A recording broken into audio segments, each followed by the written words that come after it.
Hong Kong চায়নার বিপক্ষে শেষ বেলায় হৃদয় ভেঙেছিল বাংলাদেশের। এমন ম্যাচের পর ক্রিকেটাররা হামজাদের জানিয়েছিল বুক ভরা সমবেদনা, দিয়েছিল আশা আমরা করব জয় একদিন। ঠিক তারপরেই বাংলাদেশ ক্রিকেট দল গোহারা হেরে বসলো আফগানিস্তানের বিপক্ষে, অথচ জাকের মিরাজদের কথা ভুলেই গিয়েছিল হামজা সমিত্রা। এমন ভাঙন অবশ্য এদেশের সমর্থকরা দেখেছে বহুবার, আগে ছিল ক্রিকেটে, এবার সেটা ফুটবলেও।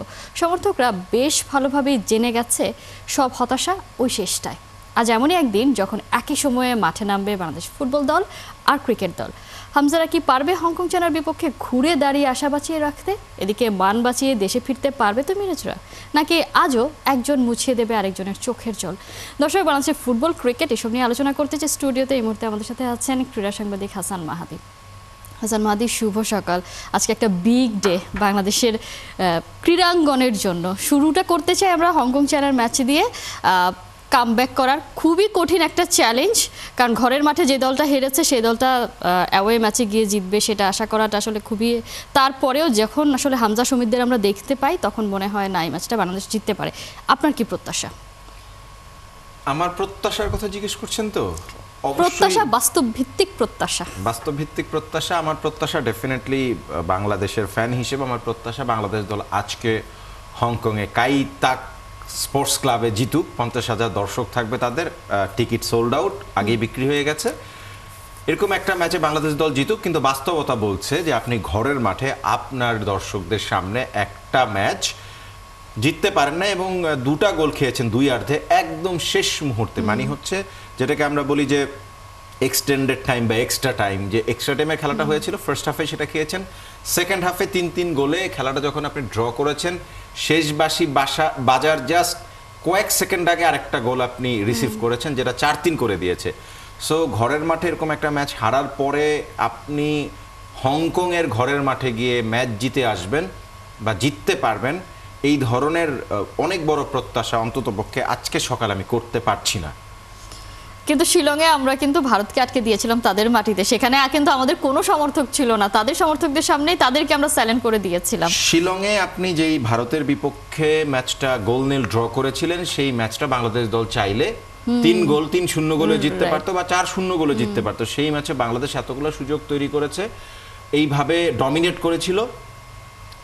ভারত ম্যাচের পরে আপনি দেখেন সিঙ্গাপুরের বিপক্ষে বাংলাদেশের ডমিনেন্স কমেছে নিজেদের ঘরের মাঠে।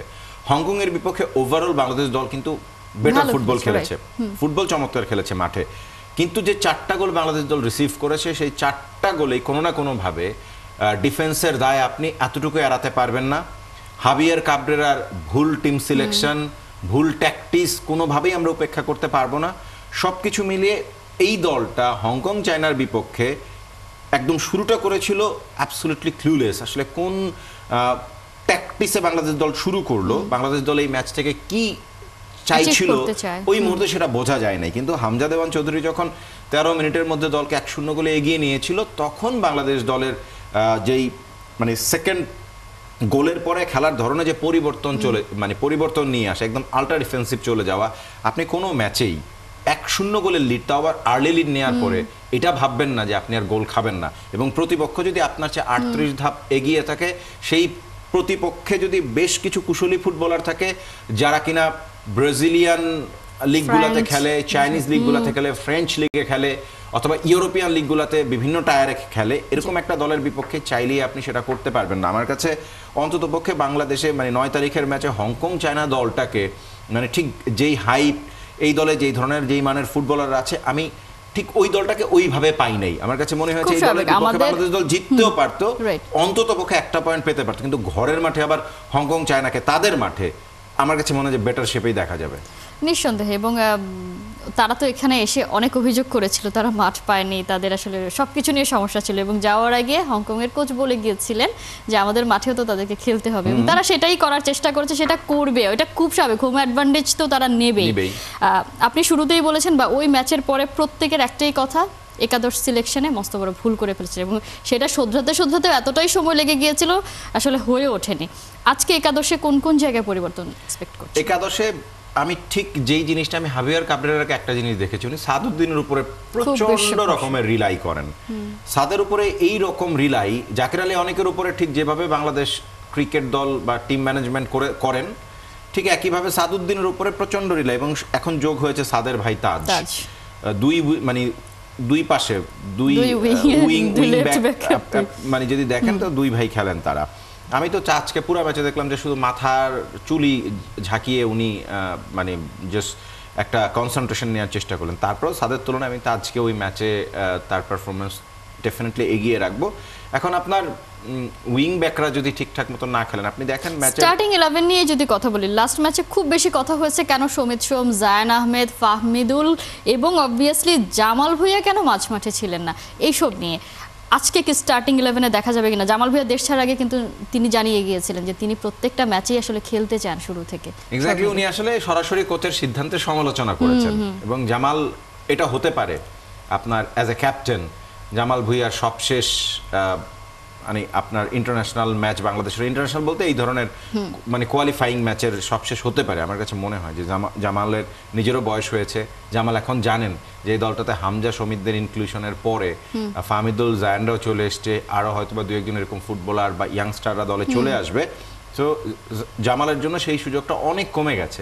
স্টার্টিং 11-এ জামাল ভুঁইয়াকে নামানো হয় নাই, আমার কাছে মনে হয় এই জায়গাতে জামাল চেঞ্জে আসা, অথবা স্টার্টিং 11-এ থাকলে তাকে আপনার একটা সময় গিয়ে বদলাতেই হতো। কিন্তু আপনার স্টার্টিং 11-এ কাকে নামিয়েছেন? সোহেল রানা সিনিয়র এবং সোহেল রানা জুনিয়র।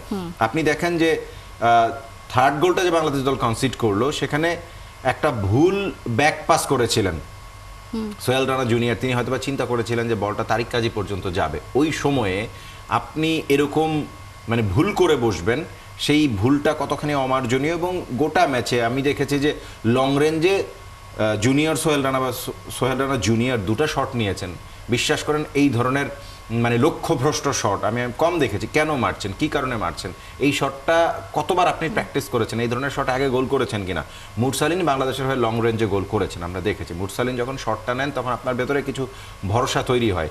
সোহেল রানা সিনিয়রেরও এই ধরনের গোল আছে, কিন্তু আমি সোহেল রানা জুনিয়রকে এই ধরনের গোল করতে দেখিনি। কিন্তু বলটাকে নষ্ট করা সেই কাজটা হয়েছে। আপনি যদি হংকং চায়নার বিপক্ষে বাংলাদেশের প্রথম গোলটা দেখেন, বাংলাদেশ যে গোলটা একদম শেষ দিকে মানে প্রথমার্ধের একদম যোগ করার সময় যে গোলটা খেয়েছে, মানে প্রথম বলটা এসছে আপনার কর্নার কিক থেকে, তো ওই সেট পিসে বলটা প্রথম যে বলটা পড়েছে ওইখানেই কর্নার মানে ক্লিয়ার হওয়ার কথা, প্রথম বলটা ধরতে পারে নাই। সেকেন্ড বলটা হংকং চায়না, থার্ড বল বাংলাদেশের, ফোর্থ বলও বাংলাদেশে। আপনার যে বাম পাশ পুরা খালি হয়ে দুজন প্লেয়ার হংকং চায়নার একদম ফাঁকায় দাঁড়িয়ে আছে, আপনি 8 জন মিলে একটা পাশে চেপে গিয়ে একটা জটলা বানালেন। মানে কোথায় আপনার ডিফেন্স? কারোর মধ্যে আসলে মনেই হয়নি বলটা আসলে কিভাবে ক্লিয়ার করবে সেটা সম্পর্কে তাদের যে থার্ড বলটা গেছে সেটা বাংলাদেশের ডিফেন্ডারের মাথায় লেগে পেছনের দিকে গেছে। আপনি তো ভাই সামনে মারবেন, আপনার অপোনেন্ট তো নিজের সামনে, পোস্টেই নিজে ক্লিয়ার করেছে, আপনি পেছনে ক্লিয়ার করতে যান, তাহলে তো হবে না। এই যে জিনিসগুলো খুবই টেকনিক্যাল এররের কথা আমি বলবো। বাংলাদেশ ডিফেন্স সব সময় কোনো না কোনো ম্যাচে প্রেসার মোমেন্টে যে ভেঙে পড়ে, সেই ভেঙে পড়াটা আমরা ওই ম্যাচের দুটো হাফেই দেখেছি। এবং শেষ যে গোলটা খেয়েছে, একটা কথা আছে ফুটবলে একটা কথা আছে, আপনি 3-3 করে ফেলেছেন আর সমানে পার্ক দ্য বাস, বালুর ট্রাক দাঁড় করায় দেন না ভাই। এই দেশের সংস্কৃতি তো বালুর ট্রাক দাঁড় করানোর ইতিহাস আছে, দাঁড় করান না, দাঁড় করায় দিলে তো গোলটা করতে পারবে না। জানতে গেলে তো জানতে হবে আসলে, না এটা জানার কথা বালুর ট্রাক যে এই দেশে দাঁড় করানো যায়। সো দাঁড় করান, কিন্তু কেউই দাঁড়ালেন না, আপনি সুযোগ দিয়ে দিলেন, সেইখানেও 2-1 হয়ে গিয়ে আপনি গোল খেলেন। তো এই জিনিসগুলার মানে আমি হাবিয়ার কাবরেরার দারুণ সমালোচনা হতে পারে, সমালোচনা আমরা একদম করেই যাচ্ছি। হাবিয়ার কাবরেরার 36 মাসে বাংলাদেশের ডাগ আউটে দাঁড়ানো, মানে সবচেয়ে বেশি সময় ধরে তিনি বাংলাদেশের ডাগ আউটে দাঁড়িয়েছেন। 34টা ম্যাচে তিনি বাংলাদেশের ডাগ আউটে দাঁড়িয়েছেন, 9টা মাত্র ম্যাচ জিতেছেন। তার উইনিং পার্সেন্টেজ 21.5-এর বেশি না। কোন বড় ম্যাচ আসলে হাবিয়ার কাবরেরা আপনাকে জিতিয়েছেন? এখন আপনার দলের আগের যে ফুটবলাররা ছিলেন, এখন সেই তুলনায় আরো সমৃদ্ধশালী দল, হামজা, সমিত, জায়ান কিংবা ফাহমিদুল, মুরসালিনরাও যারা আছে, হামজাকে মানে কাবরেরাকে এই দলটাকে ম্যানেজ করার জন্য যথেষ্ট কেপেবল ম্যানেজার। হ্যাঁ, উনি দেখতে পেপ গার্দিওলার মতন হতে পারেন, দেখতে ওনাকে পেপ গার্দিওলার খালাতো ভাইয়ের মতো লাগতে পারে, কিন্তু at the end of the day উনি কি পেপ গার্দিওলা, স্পেনেও বাড়ি। কিন্তু তিনি তো আসলে যখন বাংলাদেশের ডাগ আউটে এসেছিলেন তখন তো বাংলাদেশের অবস্থা এরকম ছিল না, তিনি তো তখন সেইভাবেই আসলে এই দলটাকে নিয়ে পরিকল্পনা করেছেন। হাবিয়ার কাবরেরার যদি কোচিং এর পেছনের ইতিহাস দেখেন, এটাই তার কোনো সিনিয়র টিমের দায়িত্ব নেই। এরকম একটা হাই প্রোফাইল, মানে মোটামুটি যদি দেখি দক্ষিণ এশিয়ার মধ্যে তো হাই প্রোফাইল বাংলাদেশ দলটাকে এই মুহূর্তে আমরা বলতে পারি, সেই জায়গায় এরকম একটা টিমকে আসলে তিনি সামলাতে পারবেন কিনা, এবং সেটাই তিনি খেয়ে হারিয়ে ফেলেন। উনি তার আসলে 78 মিনিট সময় লাগে জায়ানকে নামানোর জন্য, এবং সাদ তাজ যে পাচ্ছেন না সেটা বোঝার জন্য সাদকে গোটা ম্যাচে তিনি পরিবর্তনই করলেন না। আপনি ফোর্থ যে গোলটা খেয়েছেন, সাদ কি করেছে? সাদ আপনার লেফট তার যেভাবে- ব্যাক আপনাকে মানে দুই পায়ের ফাঁকা দিয়ে স্পেস তৈরি করে দিয়েছে বল বের করার জন্য। খুবই অদ্ভুত ব্যাপার। মানে এটা নিয়ে আসলে আবার সবথেকে বেশি কথা হয়েছে। একজন লেফট ব্যাক আপনাকে রাইট ওয়েতে, ওনার কাজ তো মানে উইঙ্গারকে সাপোর্ট করা, উইঙ্গার সাথে বল প্লেটা করা, ভেতরে ঢোকা, উইঙ্গার যখন আপনার গোল মুখের দিকে চেপে যাবে সে স্পেসটাকে কভার করা, সেখান থেকে কিছু ডিসাইসিভ ক্রস করা। আমরা যেটা জায়ানকে দেখলাম, জায়ান 25 মিনিট মনে খেলেছেন, 24-25 মিনিট। জায়ান প্রত্যেকবারই গোল স্কোরিং অপরচুনিটি ক্রিয়েট করেছেন, অপোনেন্টের গোল মুখে গিয়ে তিনি হুমকি তৈরি করেছেন বা সেখানে প্রেসার তৈরি করেছেন। সেই পেনিট্রেশন তার মধ্যে ছিল। কোথায় আপনার সাদের পেনিট্রেশন? সেজন্যই তো ডিফারেন্সটা আমাদের দেশের প্লেয়ারদের সাথে তাদের যে ডিফারেন্সটা এবং সেই জেলিংটা হতে যে আরো অনেকটা সময় লাগবে সেটা আসলে বোঝা যাচ্ছে। সেই কারণে হয়তো আমরা ভালো খেলছি বলছি, বাট রেজাল্ট আসছে না। কিন্তু দিন শেষে রেজাল্টটা আসতে হবে। টানা 3টা ম্যাচ বাংলাদেশকে আমাদের জিততেই হবে। ফুটবলের যে হাইপ তৈরি হয়েছে হামজা আসার পরে, এই ফুটবলের হাইপটা একটা সময় মেসি রোনালদোর বাইরে বাংলাদেশের ফুটবলে আমরা আসলে কি নিয়ে কথা বলতাম? Barcelona, Real Madrid, Man U, Liverpool, Arsenal, এইসব নিয়ে তো আমরা কথা বলতাম, হালামালে ম্যান সিটি বা পিএসজি নিয়ে। কিন্তু হামজা আসার পরে বাংলাদেশের ফুটবল ফ্যানদের ফোকাস কিন্তু অনেকটাই বাংলাদেশ আপনি কেন্দ্রিক। এখনকার সময়টার কথাই চিন্তা করেন, ইন্টারন্যাশনাল ব্রেক চলছে, আমরা কথা বলছি বাংলাদেশের ফুটবল নিয়ে, মানে Exactly. এটা ভাবাই যায় না। আমরা ব্রাজিল ছোট্ট আর্জেন্টিনার করে খেলাও আছে, সেটা নিয়ে আমাদের মনে হয় কথা বলার সময়ও হবে না। আমরা না, আমরা বাংলাদেশ দল নিয়ে একটু কথা বাংলাদেশের বলছি। ক্রিকেট নিয়ে কথা বলি। আজকে হোয়াইট ওয়াশ হওয়ার মুখে বাংলাদেশ আফগানিস্তানের বিপক্ষে। তা আপনি হোয়াইট ওয়াশ হলো প্রবলেমটা কই আমাকে একটু বলেন তো। আপনি টি-20 সিরিজে আফগানিস্তানকে হোয়াইট ওয়াশ করেছেন না? অনেক করে ওয়ানডে তো ফেলেছেন, আমাদের অনেক পছন্দের তো করে ফরম্যাট, ফেলেছেন। আমরা অনেক শক্তিশালী টিম, সবাই আমাদেরকে ভয় পায়।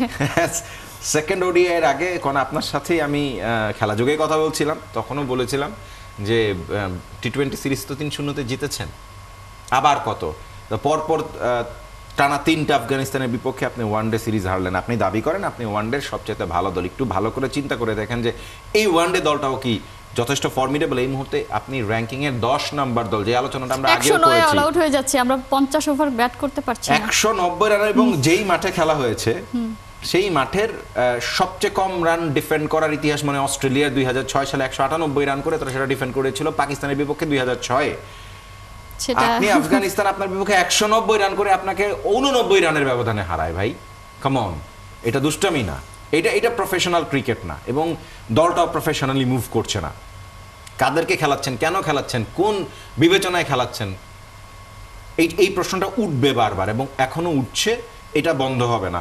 এইভাবে যদি বাংলাদেশ দল পারফর্ম করতে থাকে, বিশ্বকাপ খেলা, সরাসরি বিশ্বকাপ খেলার ব্যাপারেও শঙ্কা তৈরি হবে। এবং ফুটবলে যদি একটা বড় ম্যাচ বাংলাদেশ দল জিতে যায়, ক্রিকেটের প্রতি মানুষের মন উঠে যেতে পারে, Already এমনি উঠে উঠে গেছে গেছে, যে আপনি already। কথা বলছেন, তারপরেও ধরেন যে আপনি যেভাবে আমার কথা নিজেই তো বলছেন, কথা বলতে right. কখনো মনে হয় একই জিনিস নিয়ে আর কত কথা বলবো, মানুষ কেনই বা শুনবে এইসব কথা?